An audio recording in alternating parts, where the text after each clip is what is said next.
Sideline Squib. It's a long time coming. Steve, Andrew, what say you? This is the sideline, yeah. Funny, it's my time then. Put me in right now then. Squib, squib, boy. This is the sideline, Funny, it's my time then. Yeah. Put me in right now then. Squib, squib, boy. This is the Squib, info stick up to your ribs. Chips be coming with that dip. Go ahead, put it to your lips. My oh my, that is delish. Victory gon' taste like this. Y'all bought that big ol' boat, but these boys built you a bridge. Sit down and take notes. If you want you a trophy. What's up, everybody, and welcome back to another episode of Sideline Squib. I'm your host, Steve Silvestri, back with co-host Andrew Lehigh with special guest Tim Torchon from UTH, Under the Helmet, coming with us live to talk a little bit about this Scott Fish Bowl Podathon. Tim, how are you tonight? And tell everyone what your involvement is with the Podathon. Yeah, thank you very much for having me on first. Not enough people just like to hear me talk, so it's great just to have a platform where someone actually wants to listen to me other than people telling me to shut up. So this is great. My involvement, so oddly enough, I was actually the one who created the SFB Podathon Twitter handle, because I knew the Podathon was happening and I created it. And the second I always see those people who kind of grab Twitter accounts really quick. And I'm like, I'm going to get this. And instantly I grabbed it and then messaged Sal. I was like, I have this for you. I wanted to make sure someone else didn't grab it. And fortunately for me, he just never unlinked me from the account. So he's kind of been stuck with me for a few years while he's been doing it. That's a good place to be stuck. That's right. It's like that one. I don't know if anyone likes the show New Girl, but they have this one part where they say, just be there. And that's kind of my rule of thumb when I do anything. I'm like, you know what? I may not be the best at it, but I'm going to be there. I'm going to be around. And so we'll just see what happens. So that's how it started out. And then, so last year, Sal the first 2 years, Sal was doing things pretty much on his own. I was helping with like basic tweeting and things like that, just to give him a little bit of support. And this year I said, you know what? I feel like things are starting to move a little bit bigger than you can handle. And I want to make sure that if you need a support, I can be a support. And that's really where things took another level. And we have a group of, it's about 4 of us that are getting things organized. Sal is doing the co-host throughout the whole Podathon. What our part of it is that we are getting sponsors in line so that we can try to generate as much money. And that's where it's really been amazing, because last year we had a goal of $5,000. We did hit that goal. This year we had a goal of $10,000 originally. Sal set it high. He wasn't 100% sure if we were going to be there. And we've actually already went above that. Yeah, exactly. We crossed the $13,000 mark already.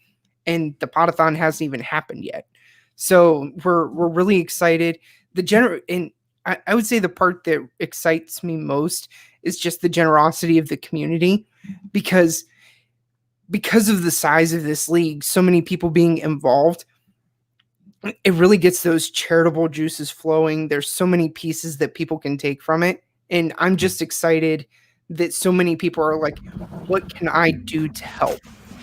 And that's really where things have taken off a lot for us this year. There's so many people that just come out and say, what can I do to be a piece of this to help donate? And that's where so many great podcasts, sponsor, I mean, anyone just comes along and is like, I want to be there to help. And that's really exciting to see.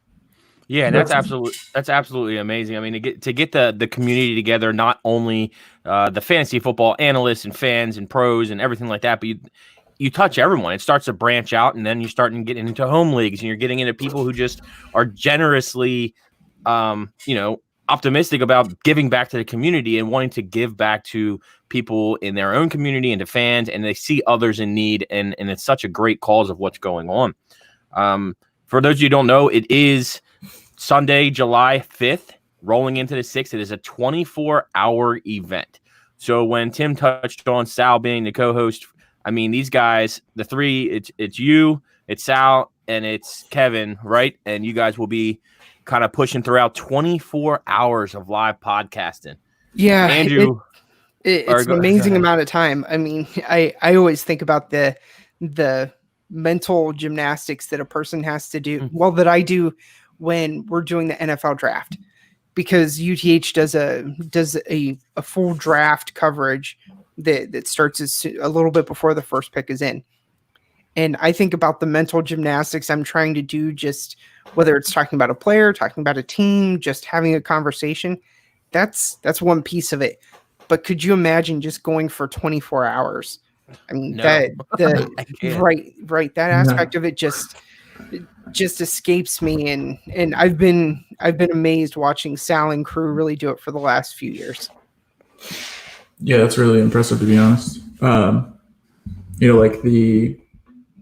I guess the whole point of Scott Fishbowl in general was to help with charity, right? Like it's the whole general idea. That was how it got started in the first place. So, for like you mentioned, like people try to come on and like try to find ways to help. It's the whole point, $13,000 raised before the podathon even starts, and you got people trying to contribute before the show is even live. So that's always right. It's how you know you're doing the right thing. You're on the right path. And this year we're taking things in a slightly different direction that we've done than what we've done before. So just I'm sure everyone knows FF Cares goes directly towards Toys for Tots. And last year, Scott Fish was able to donate $60,000 to just that group. So this year, that's continuing to happen. But the podathon part of it, with so much going on in the world right now, we didn't think it was our place just to sit by and say we have this great platform and we're bringing people in and we're doing all of these great things. What's one more thing that we can do? So we actually found a Black Lives Matter charity, and it is called Equal Justice Initiative, EJI.org. And half of what we are donated from the podathon is actually going to that group. So obviously, so many people know about the murder of George Floyd and everything that's happened in the world, the protests, the peaceful protests, the non-peaceful protests, and just the overall message of social injustice right now. And again, with the depth of the voice that we have been given because of what's going on, we thought it was our duty to do our part in this. Yeah, and I think that's amazing to touch not only a charity and FF Cares and Toys for Tots that has been the tradition of the Scott Fish Bowl, but also to incorporate, things that are going around us right now, which I believe is important, and I think others do as well. I'm not just speaking for myself here. So we're very glad to be a part of it as well, and we're looking forward to see kind of what happens and where it goes. This is our first year in the Scott Fish Bowl. It's our first year having a sponsor spot in the podathon. Let's tell everyone where they can watch the podathon. We will have a link on our website, sidelinesquib.com, for any of our listeners who don't get to it for a replay or I guess I can say for the live show. But for everyone who's not going to tune into our website, where can they find the live 24-hour event? Yeah, so we're definitely going to make sure everything gets put out through the Twitter account. It's at SFB Podathon, and it's a YouTube live that happens. So we'll be making sure that gets tweeted out, retweeted, and I just remember that I could be wrong. I think there was a point last year where we were actually trending on Twitter that was pretty cool, and it's just amazing because you think of the laundry list of guests that the podathon actually gets on, and that's really where a lot of this comes from, the buzz and the list of people that we have coming in. I just want to look at it real quick so I can let you guys know like the quality of content that people are going to be getting when they're tuning in. Heath Cummings, Evan Silva, RotoViz, Curtis Patrick, and Sean Siegel. The Dynasty Trades crew, Bull Rush might be getting back together for part of it. There's even over the course of the evening, it's funny. One of my guys, Jordan McNamara from UTH Dynasty, he's a wealth of knowledge, and he's already written Analytics of Dynasty Volume 1 and 2. So, and if I remember right, I actually saw a tweet from him that said that volume 3 he's already starting on and he's getting content. It's crazy, just the idea of someone writing a book. But an idea that started as, I want to do a 24-hour podcast and we're going to have some folks on, has now turned into, we're getting some of the biggest names in the fantasy football community. JJ Zacharyson is going to be on. Matthew Berry is going to be on. It's just crazy to think this little nugget of an idea has turned into what it is now.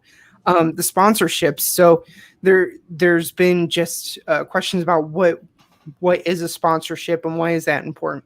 Well, number one, that's going towards the grand total of what is getting divided between EJI and Toys for Tots. But throughout the podcast, we're going to be mentioning those people who have been sponsoring those hours and who have been donating to us so that we can use the platform. I mean, how many times do you have the opportunity when Evan Silva is to be on for your podcast to be mentioned? That's kind of a good 1-for-1 of, hey, they get to be on and really give us some pub, but also we get to spread the love by mentioning podcasts that may not get that platform as well. Yeah, that's outstanding. I mean, it starts at, check me out here, 8 p.m. Yep. 8 p.m. on Sunday night, rolling into Monday, I believe. Yes. So make sure you tune in. There's nothing else to do on a Sunday night. Why not listen to some of the best in the industry, talk football, have fun? I mean, this isn't just going to be your normal podcast. This is all about charity. This is about having fun. There's going to be jokes and laughing, but you're still going to get content, and it's all going back for charity. Like Tim mentioned, there's some big hitters on here, as well as some smaller podcasts that are donating as well, in different forms and shapes. So make sure to tune in, because you could find yourself. I don't know. And Tim, again, this is something you can touch on later or before, but there's going to be people giving out apparel, sponsorships, subscriptions. Yes, there's raffles that are going to be going on through the whole thing. So the sponsorship is one part of it, and that's really amazing what we've already gotten. People just saying, here, I want to donate through you because this is great what you're doing. And it's also just amazing the fact that started the account 3 years ago, but we really only started doing more with it last year. And we're like at 1,700 follows already, which you figure a lot of those people are people who are signing up for the Scott Fish Bowl. But yeah, throughout we have Manscaped that has generously donated to us.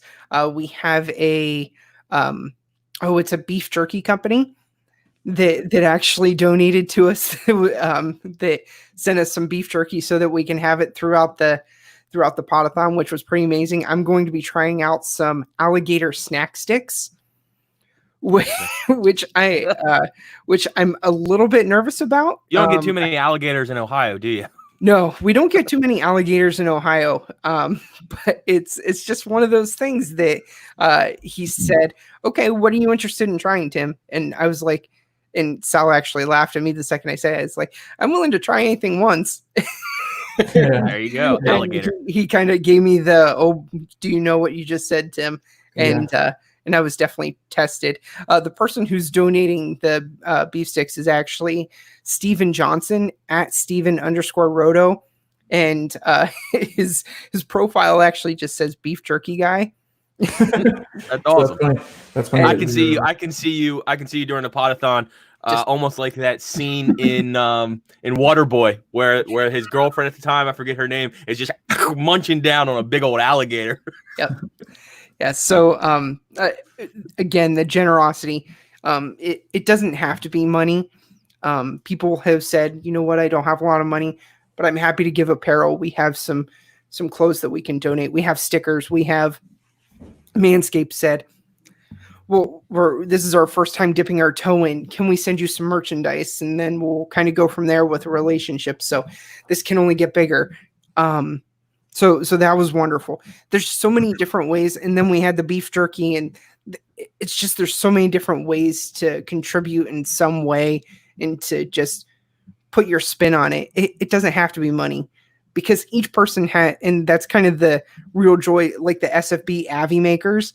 I mean, they do those really cool graphics, and they turn around and donate to the Potathon too. It's taking what you're good at and really making that charitable spin on it. And that's what Scott's been able to do with this whole Scott Fish Bowl. Yeah, so Andrew, I want to get to you here in a second, but before we get too deep in, I just want to have a little read from our sponsor, since we're on the talk of sponsorships. That is Dynasty Owner. Dynasty Owner is the best fantasy football leagues are those where every owner consistently pays attention, responds to trade offers, changes their lineup, and are always looking to improve their team. There is no off season for these owners, and that's who you're going to be challenging yourself against in Dynasty Owner, other elite fantasy football players who committed to competing. Dynasty Owner is the only fantasy football platform with a patented game using actual NFL salaries and contracts. Combine that with salary cap, elite trading options, and advanced team rosters, devoted owners, and it's like you're just being a general manager or an NFL owner of yourself. So if you haven't checked them out, swing over to www.dynastyowner.com. And we actually had Tim Peffer on, the owner of Dynasty Owner, a few weeks ago. If you guys didn't, go back and look at that episode, and you can find your way to win a $10,000 diamond encrusted ring from a jeweler right there in Ohio, from where they're from. So go over and swing them out. They're doing big things as well. I know we're super excited, but I always like to give thanks to them and the partnership that we have grown over this last few months. So I'll have to stop over and see it. Yeah. How close do you know them personally? I don't. Do you know what city they're in? I do. They're I don't know it in front of me. They're right. Yeah. They're near the Hall of Fame. Hall of Fame. Yeah. Oh, yeah. They're out by Cantonish. Yeah. Okay. I'm an hour from Canton, so Yeah. They I guess try and check it out.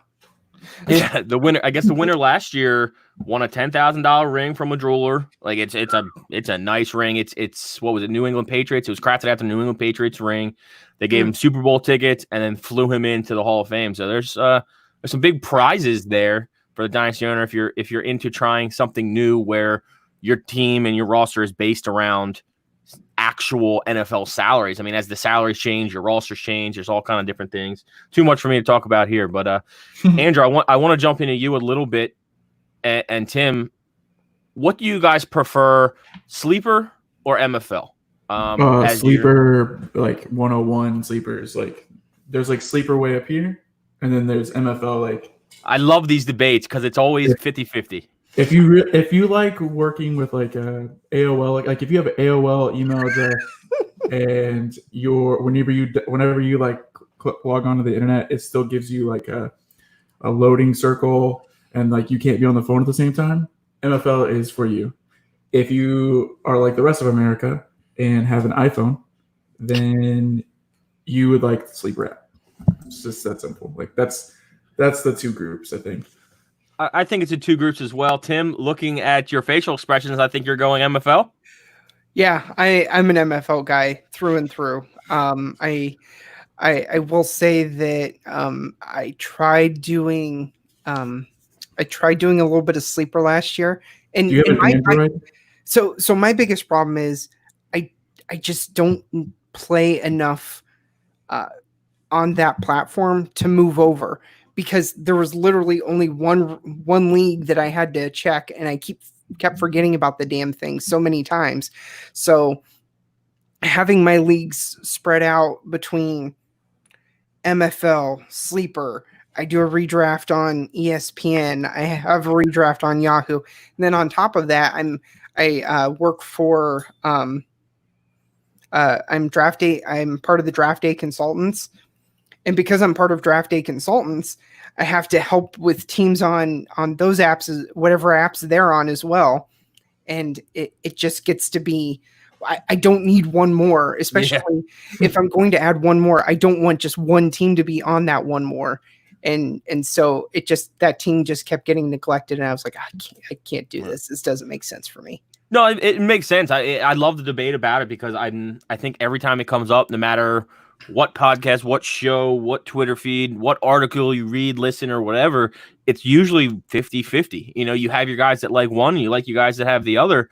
The only reason I even brought this up, I was curious if you guys saw the new update that actually came out this morning, where after a year, 2 years, they now have a counter offer, which was a huge, my fantasy league, Mm-hmm. I don't know, topper, when you have Yeah, the owners that that's like, feature. oh, I like the counter. They now have a counter, and they've been messing around with a few new things. The whole system and screens look a little bit different. And one thing I like personally about the new update that just came out, you know your owners in your league after playing with them for so long, or even some new leagues. They created, I don't want to pronounce it wrong because I don't 100% know, but it's like they have a bomb, like a trade bomb or something, where you can send out a trade and say, here's my offer, it expires in 1 hour. Here's my offer, it expires in 4 days, which is kind of, we're all thinking that, and now we don't have to say it in the chat. Like, hey, this is my offer. It's my final offer. I'm not sending it. So you guys can go back and forth for a while, and then at one point in the trade negotiation, you could be like, you know what? Bam, I'm throwing this bomb on there. This is it. This is your offer. It's good for 3 days. If not, we're done. Which I think could be useful. I've forgotten about offers, man. Like, to be honest, like I've forgotten about them. I mean, I don't remember any specific ones where I got like burned in particular, like where it's like, holy shit, I had, Saquon Barkley pending or something, and he gets injured or something. I don't have I don't remember like a specific instance, but like that is a fear, I guess, especially like when we're in season.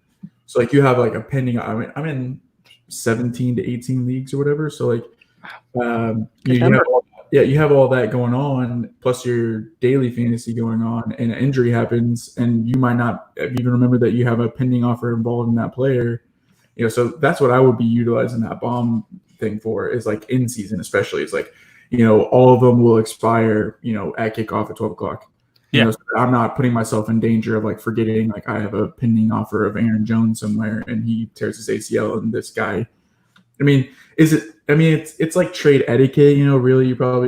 Most people in leagues won't be accepting offers when that kind of stuff, like they can kind of tell, but like, there's no like obligation for them to decline it either. It's my fault for not pulling it back. So I saw, you want to talk trade etiquette? I saw one thing. So the difference, I guess, with Sleeper is, they have their new, so you have your 2019, then you have to switch area, you have to go to 2020. There was a pending offer on the 2019. We all switched over to 2020. Someone went back and accepted an offer that was on a 2019 platform that was lingering. Yeah, I've seen that one time. Yeah, that's not cool, bro. It's always funny when someone says how many leagues they're in, because I always feel like that's the what's your number? Like, hey, how many people have you slept with? Or yeah, hey, how many people have you, or how many leagues are you in? It's like kind of a secret dirty number sometimes that you just kind of say in hushed tones when your wife isn't listening. Oh yeah.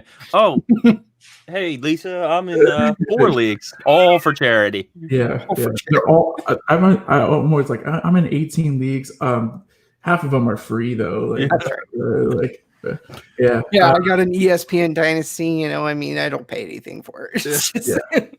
I can tell you, my home redraft league is, it's probably up there with it's top 3 most expensive entry each year.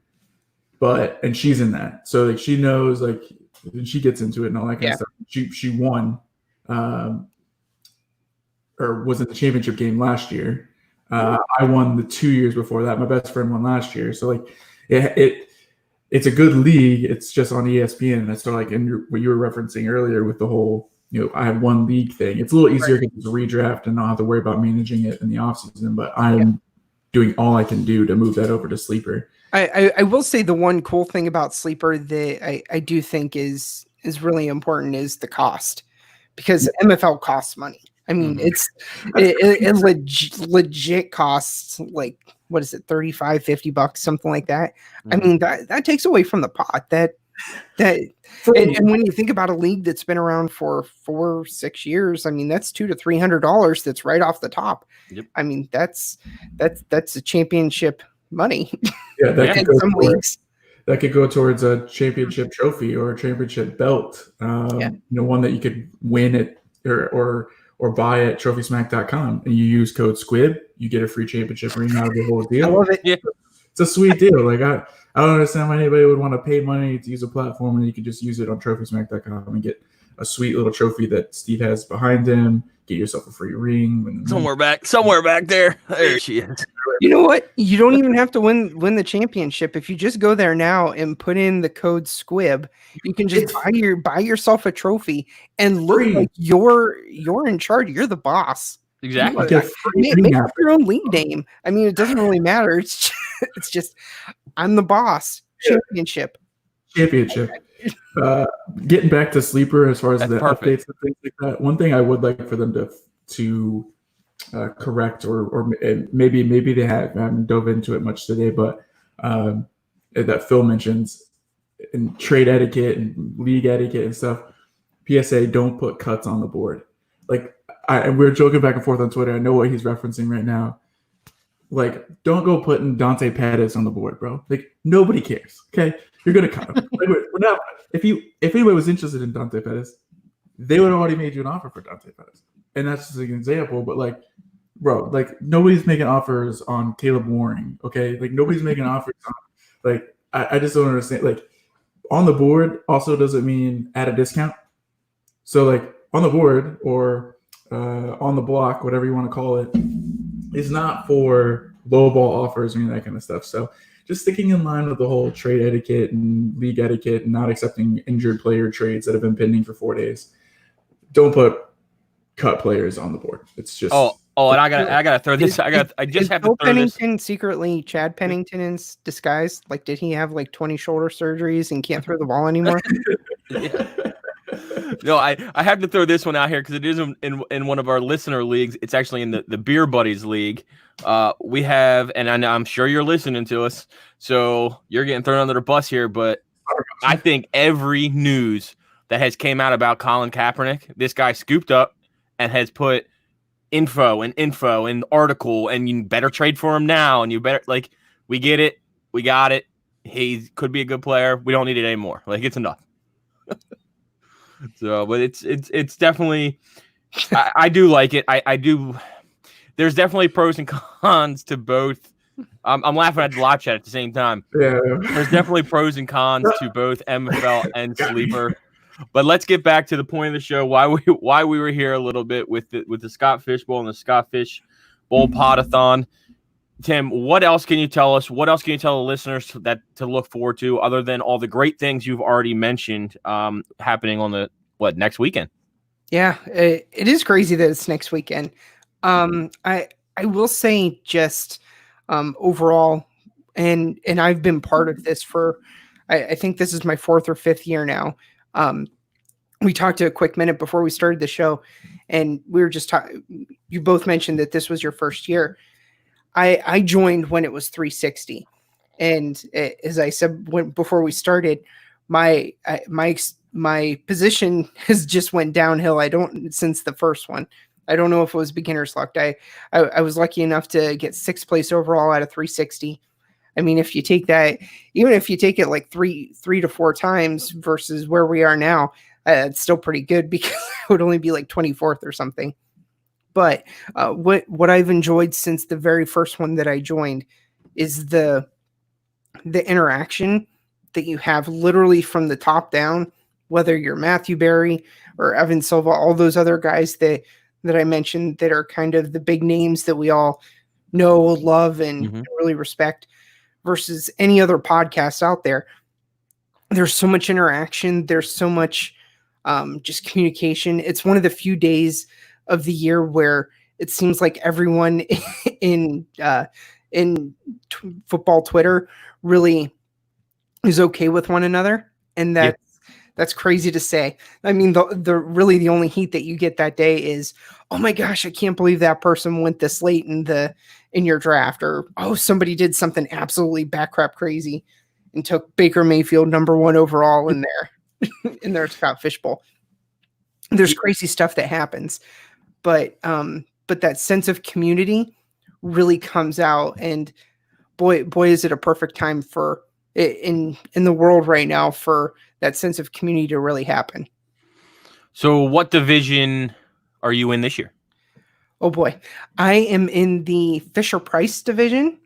Little people. It wasn't even. My daughter plays with those. My daughter isn't old. I honestly didn't know what it was. I had to look up what it was. My daughter isn't old enough to play with those yet, so she's just turned 1, so she would probably end up just trying to bite down on it or something like that. Yeah. What's going on, Nate? I see Nate jumped in from Dominate Nate. If you haven't checked out his stuff, go over there. He has all kind of things. Ask me anything questions on Thursday. And when I mean anything, I mean anything. So swing over and check him out there. Tim, draft preference. I don't want you to give away any sort of strategy here. So walking a thin line, did you get the draft slot that you requested? And if so, no, I didn't. Okay. I was one of the what I saw 350 people that requested the 101, and I requested the 101, and I did not get it. So where did you get what slot did you end up with, and are you happy with where you're at? Do you think you can devise a strategy plan? Yeah, I got 108. Okay. So if I'm not towards the top, I do like being in the middle. That way I'm never too far from any big runs that happen. And that's generally what I see when I'm doing these kind of drafts, is that you see those big runs on any position happening. I will say that because of the league, it gives me a really good shot at a tight end pretty quick. I don't know if like a Kittle or a Kelsey are going to be gone that quick, so I may get the kind of the top of my top pick there, or I'm going to have really good quarterback or running back preferences right there too. So I'm ecstatic. I think I got a great slot. Good. Yeah, I think so too. I know without speaking to each other, Andrew and I both ended up in the 10 spot. You know what I mean? Oh. So we, without even talking, we ended up in the 10 spot, which was awesome. I like how after I put in my draft, I was speaking with Tim from the Dynasty Happy Hour, and he said pretty much along the same lines of you. He likes to be in the middle, somewhere in that 5 to 8 range, because too many times where a run has happened and then you're missed out. And then it's, let's say it's a quarterback. Do you really take that chance on a back end quarterback when you're going to pass on one of these top tier wide receivers, and then vice versa? If you do choose them, now your hands are tied.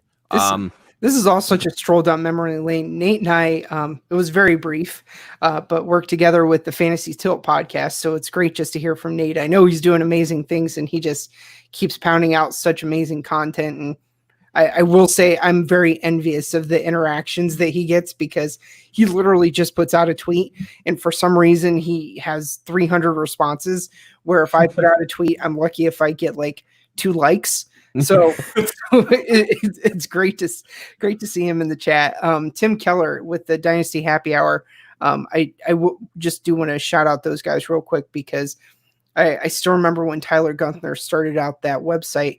I was the one that initially helped him and Chris Whitman start Dynasty Happy Hour, and it's always fun to see people in the chats or hear names come up, because it feels like so long ago, but it's fun just to have those memories of helping people get started in what they're doing now. Oh, well, they definitely turned the table and lended a hand to us, because that's who got us started. No doubt about it. If obviously the people listening to us know all about Tim and Tyler, but I personally work with Tim in like a real life job. IRL. Super IRL. Yeah, and but between Tyler bringing us on as writers and rankers, and then kind of showing us the ropes and telling us, don't be scared, just do it. Go out there and just try it, and this is where it got us. So yeah, Tim and Tyler, they're the best out there. They've helped us along the way, and it's awesome. And hopefully down the future we can do the same. To go forward with our newest podcast, the DFS Docket. The guys up in Detroit, so they just started up under us as well, and they're going to touch more on redraft and DFS once the season starts. So very excited them. They're on Sports Radio Detroit, I believe is their main point. So they get an extra thing going out there. So very good, very awesome how we were introduced to the whole podcast industry, and hopefully we can lend that hand out as well. Don't forget the tools. Oh, I think it's RotoViz that puts it out. Josh Hermsmeyer, they have an app that they do for Scott Fishbowl that actually tracks every single draft that's going on and who's being picked where. And it's really good data points so that you can pull, okay, this is the rough rough range where you're seeing a Allen Robinson go in the Scott Fishbowl. Nice. So, Mhm. and you can kind of see the standard deviation from where this is the top of where he's picked to where this is the bottom, and you can find a happy middle, which is really nice. And you always have those rogue picks that can throw things off a little bit, but you can get a solid range of where people are going if you follow that app pretty well.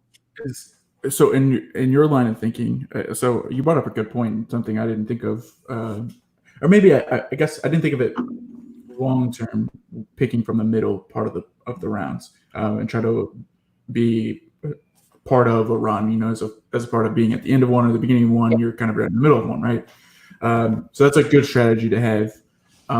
You know, third and fourth and fifth rounds into the league or into the league draft, being able to avoid getting run out, right? But for me, the reason I never really like being at that 5 to in the 12 team, like a 4 to an 8 spot, is really because I don't want to be the tier break in the first round. So I'm very short-sighted with that approach, I guess. But like, 101 is obvious in almost any 101 is obvious in almost every single format except for Superflex, Startup, where 6-point touchdowns, because then the only other conversation to have right now is Mahomes or CMC. So 101, but in Scott Fishbowl, 101 is going to be CMC. And then you have Barkley. I don't know. It's going to be CMC. 90% of the drafts will be CMC. It won't be that big of a conversation. As where we're at 110, and we're talking about 1,000,001 different scenarios. Right. Do we go tight end? Do we go running back? Like where do we view ourselves? Where do we see ourselves going? And you're already talking about taking a tight end at 8. So for us at 10, that's why we're concerned about being left out of the tight end, and not any tight end, but the 2 tight ends, right? Like Kelsey and the Kittle. Tight ends. Yeah. The tight ends, right? So if we don't get them in the first, if both of them are gone at the 110, then we have to go running back at that point. Or do we? Because then you have if they're both gone, then the quarterbacks are still there. And for us, we've all kind of in our 110 chat have really kind of, I think, groupthink wise, have kind of ruled out wide receiver at 10, just because of just because of the scoring pool, and how it's formatted in the pool, right? So you kind of eliminated even the biggest tier from Michael Thomas to, Michael Thomas, Devontae Adams, Tyreek Hill, DeAndre Hopkins pool, we'll say, is even shorter, or the difference between that pool or that tier and the next tier down isn't as significant as it is for tight ends and running backs, especially running backs who are projected to be, bell cows, workhorses in today's NFL. So it's interesting to hear somebody who's like at 108 already talking about tight end, because now it really puts the burden on us at 110 to really be like, yeah, I think if there's either one of them there, I think that's who I would be going with just because of the scoring. Yeah, exactly. The scoring is what really moves the needle. And have any of you done another shout out to give is for all the mock drafts that are happening right now? Those are helpful. Have either of you done a mock draft from your slot at all? Yeah, I have. That's where what's that called? It was from. Was it John Hogue that was running? John Hogue was running the slotted drafts, right? I did not jump into any of those. I jumped onto Superflex Dudes, probably. He's the one who was running a bunch of them. Superflex Dude. It could be. He ran a bunch of them. I'm in a dynasty startup that is very, very similar to the same scoring as Scott Fishbowl. It's instead of 3 points so how we've calculated it out is like, if say Travis Kelce, for example, catches a pass for 11 yards, okay, he's going to score 3 points for that 11-yard catch in Scott Fishbowl. In the dynasty startup that's similar to that, it's more like 2 points, but still it's a significant difference compared to like just a normal 10-yard catch for everyone else. But it's also dynasty, but it's money. So as opposed to it being a mock, it at least has money involved. So it's similar to a drafting from the 10 slot. It's giving me practice, but it's not like the exact same thing. And neither is a mock, in my opinion. Neither is a mock right now. even a week from now it might be different. And second, it's a mock. It's not. There's no money involved. There's no actual decision to make. Yeah, like, oh, cool. Yeah, sure. I'll take him this time. Like, but when it's, when you're on the clock and it's real, like, how long does your mouse hover or your finger hover over that draft button? Like, I think it's a lot different whenever it's the real deal. I mean, the mock is cool and it gives you some data, but I don't put much stock or much weight into the results of it, to be honest. Probably the saddest part that didn't end up coming from the Scott Fish Bowl that I know he really wants to do at some point is he wants to do satellite live drafts next year, hopefully. Yeah, right. Exactly. Fingers crossed that where people can actually get together and it takes community to kind of a different level, but you can have in-person drafts with some of the folks that with the folks that are in your division. And that just seems so cool. A podcast that I listen to based out of Cleveland. It's a bunch of ladies that's called That's What B Said. And it's ladies talking about sports, Cleveland sports, but they were actually talking about how some of their closest. Really good name. What's that? Really good name. Yeah. And they were talking about how some of their best friends and people that they connect with most are the people that they've met with on Twitter. So I feel like some of those things could be happening. I just imagine meeting a really good friend at a live Scott Fish Bowl draft that you maybe have never met before, and then you never lose that connection again. Twitter's been good to me, man. I met my girlfriend and the mother of my child on Twitter. I met Steve through a Twitter dynasty league that got started by Fantasy Shack. Like, Twitter's been a good gig for me. It's better than Facebook. A whole lot less drama. At least the drama is less. It's more lighthearted drama than it is on Facebook. Right. So, but yeah, Twitter's always been good to me, and the community itself, I think, would be cool. It continues to grow, and for the most part, it's pretty cordial towards each other. Everybody has their opinions, but for the most part, there's obviously a few bad apples, but for the most part, we're all pretty chill individuals. I do think it would be kind of cool, and I'm just thinking out loud. I don't know the logistics of how hard this would actually be, but to get your division, I know Steve is in a different division than I am in, but I don't know how many we could get on, but we could have, like, when the draft starts, having, if people would be interested, having a YouTube Periscope type of live type of thing where, maybe not all of us get on because not everybody would be interested in being in front of a camera or talking about their picks or being available all at the same time, but having a few of us on to do some, maybe for the first round or something like that. The issue with that is, like, if you don't get everyone on or get most of everyone on, then you're just kind of like, and that one guy is holding up the draft for 4 hours. It's like, all right, guys, I'll see you guys in a little bit. Like, check back with me later. Like, so I guess that would be tougher, but you would think the first round goes you would think. Again, I'm talking at a. Scott said that if you time out in the first round, you're booted. Yeah, you're gone. No questions. It doesn't matter if you're Evan Silva. If you time out in the first round, you're done. Because for him, that's like how he was explaining it and why it's such a big deal to him is, and why it's for the first round. They all kick off at the same time, right? So he has to go through and, like, make sure that everyone's not having any troubles. There's no duplicates. There's no, like, weird stuff going on. And then once you've made that pick in the first round, it's like a confirmation for him of, like, okay, that guy's in. He's in. So we're good. We're done. If that guy gets timed out or the guy ghosts, he needs to get it filled. He can't just auto draft for 12 rounds. So that gives him an opportunity to go, like, with his backup list and go through and get people added at last minute. So and he talked about doing it so I think it's an 8-hour timer or 6-hour timer. 6. It's a 6-hour timer. Yeah, he said he was talking about doing it if you get to 4 hours that he'll boot you. I don't think he'll do it this year just because of he's too nice of a guy. But, like, I wouldn't be surprised, man. There's gonna be some people that time out that just don't even know, don't even care. It's just mind-boggling to me sometimes. I think there are plenty of people that understand this, but I think some people don't quite grasp it. And I'll just say that being in the Scott Fish Bowl is a real privilege to me. It's being part of the community and being just being with like-minded people. And also Scott, I think, does go out of his way to say, you are a good person and I want to have you part of what is going on right now. And that's not to say that the people who aren't getting in are bad people, but I just think it's important to remember what a privilege it is to get in, because there are 10,000 plus people that want into this event, and I feel I feel a sense of reward in that I've been able to get to the point of being in this many Scotfish Bowls, and I'm very proud of that personally.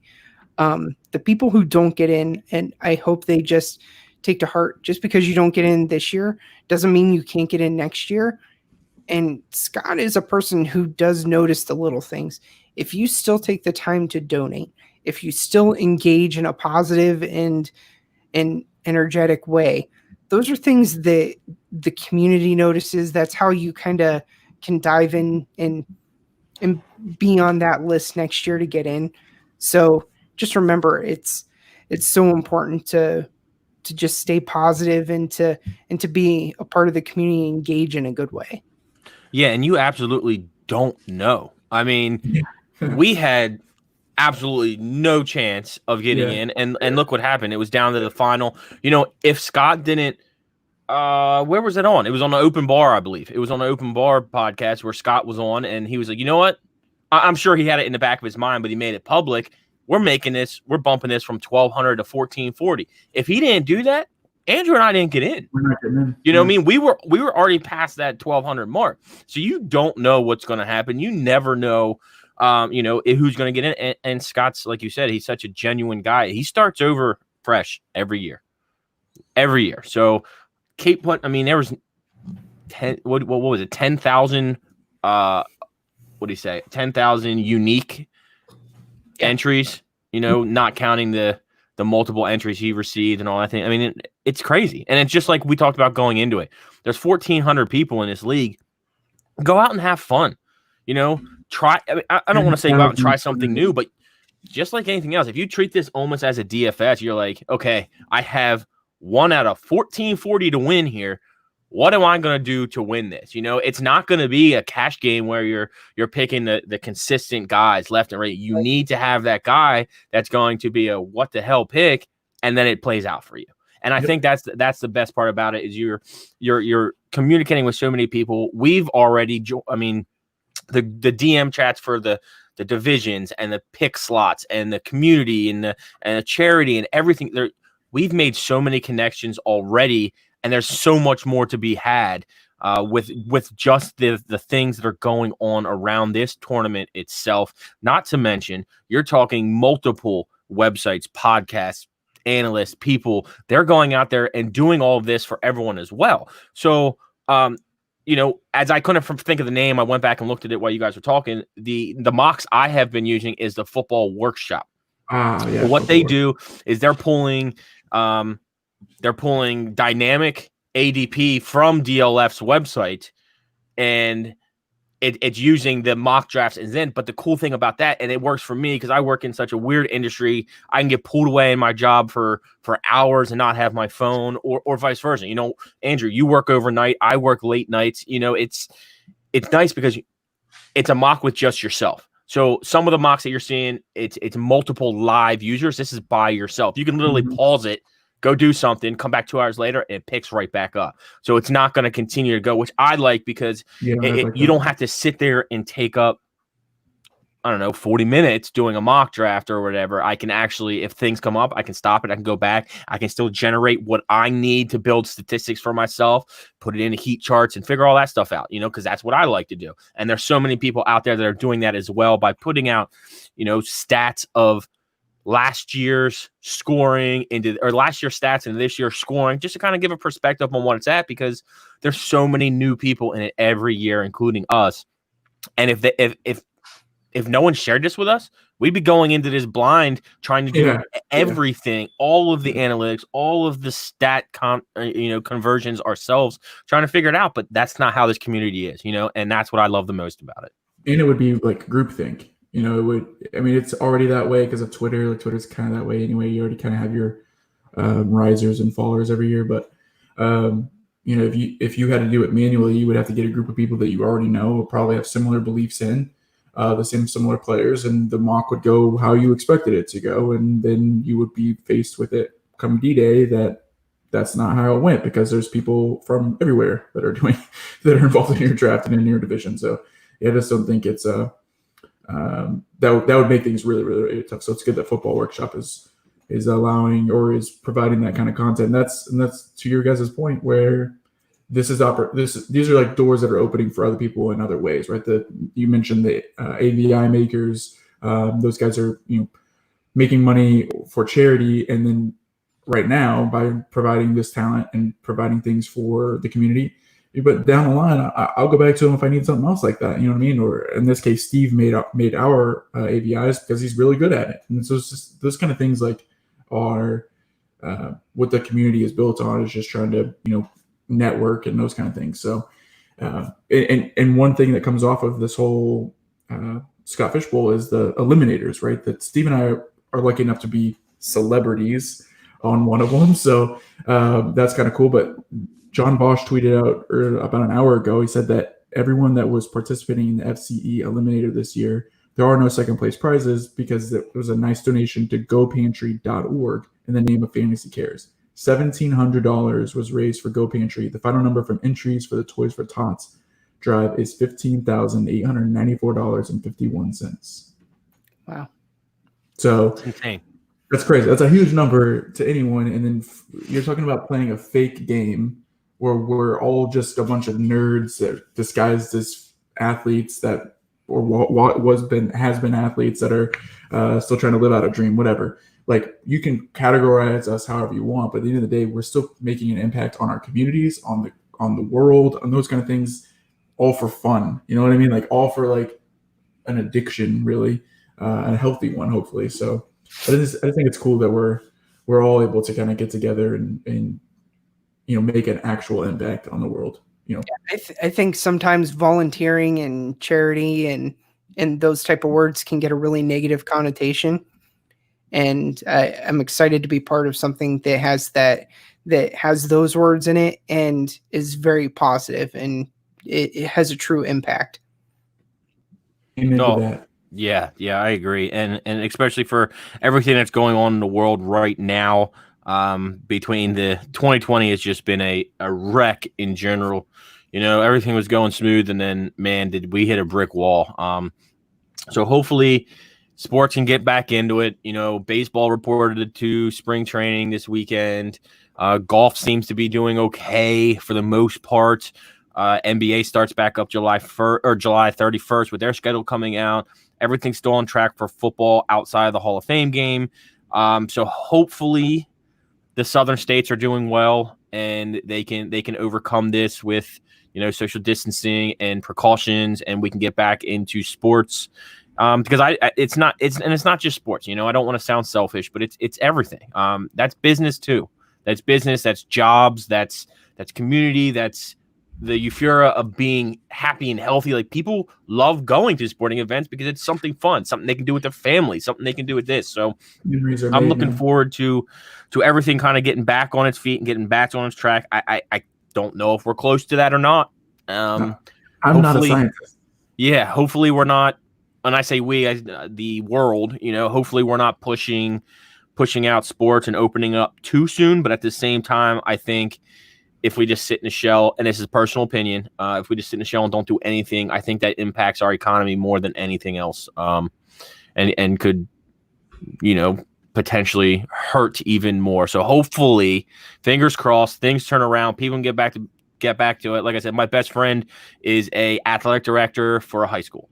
So he is running into the scenario of job security. Like, what in the world is going on with his whole job as it is? And then coming back to a school with hundreds and hundreds and thousands of kids that who knows where they were at, and not only for his security, but their security. And then he has to go home to a newborn and all this stuff. So anyone who does anything out there, hopefully are just staying safe, and we can get through this together amongst everything else that's going on in the world. So, Andrew, we're getting up on that hour mark. Do you got anything you want to touch on or ask Tim about the Podathon and or Scott Fish Bowl?